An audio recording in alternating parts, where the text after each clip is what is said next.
అరుణాచల్ ప్రదేశ్లో ఘోర ప్రమాదం సంభవించింది. కూలీలతో వెళ్తున్న ఓ ట్రక్కు 700 అడుగుల లోయలో పడి 21 మంది దుర్మరణం చెందారు.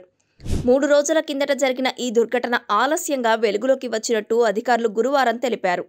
అయితే ఈ ప్రమాదం నుంచి ఒక్కడు మాత్రం ప్రాణాలతో బయటపడినట్టు అధికారులు తెలిపారు. ఆ ఒక్కడు చెప్పిన సమాచారంతోనే ఇంత పెద్ద ప్రమాదం జరిగిందని అధికారులకు తెలిసింది.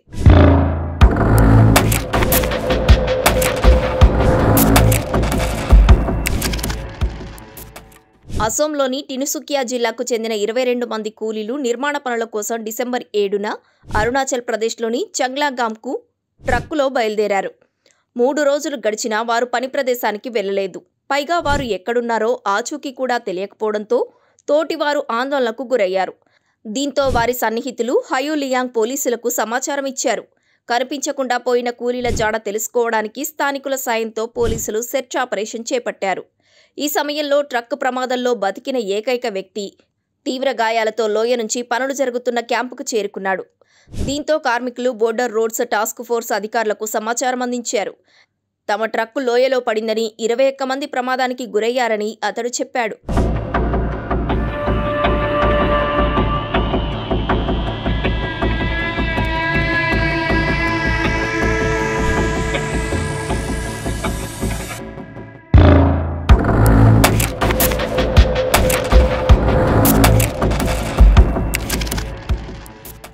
ప్రాథమిక విచారణలో డిసెంబర్ 8న రాత్రి 8 గంటల నుంచి 9 గంటల మధ్య చాంగ్లాగామ్కు 11 కిలోమీటర్ల దూరంలో ఈ ప్రమాదం జరిగినట్టు పోలీసులు గుర్తించారు.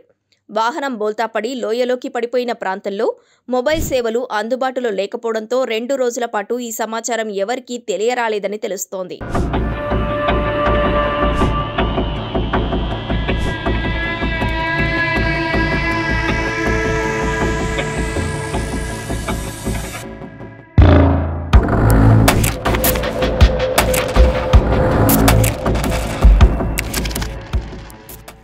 ఆర్మీ, బోర్డర్ రోడ్స్ ఆర్గనైజేషన్, పోలీసులు, జిల్లా యంత్రాంగం సహా రెస్క్యూ సిబ్బంది ఘటనా స్థలికి చేరుకున్నారు. ప్రమాదం నుంచి బయటపడిన వ్యక్తి ఇచ్చిన సమాచారంతో ఎన్డీఆర్ఎఫ్ బృందాలు రంగంలోకి దిగాయి. ఇప్పటి వరకు 17 మృతదేహాలను వెలికితీశామని, రెస్క్యూ ఆపరేషన్ కొనసాగుతోందని డిప్యూటీ ఎస్పీ హబుంగ్ సామా అన్నారు. లోయ 700 లోతులో ఉండటంతో ఆపరేషన్ క్లిష్టంగా మారిందని అంటున్నారు. ట్రక్కులో బయలుదేరి వెళ్లిన 22 మందిలో 18 మంది అసోం టిన్సుకియా జిల్లా గిలాపుకురి టీ ఎస్టేట్లో పనిచేసే కూలీలని అధికారులు చెప్పారు. ప్రమాదంతో వారి కుటుంబాల్లో తీవ్ర విషాదం నెలకొంది.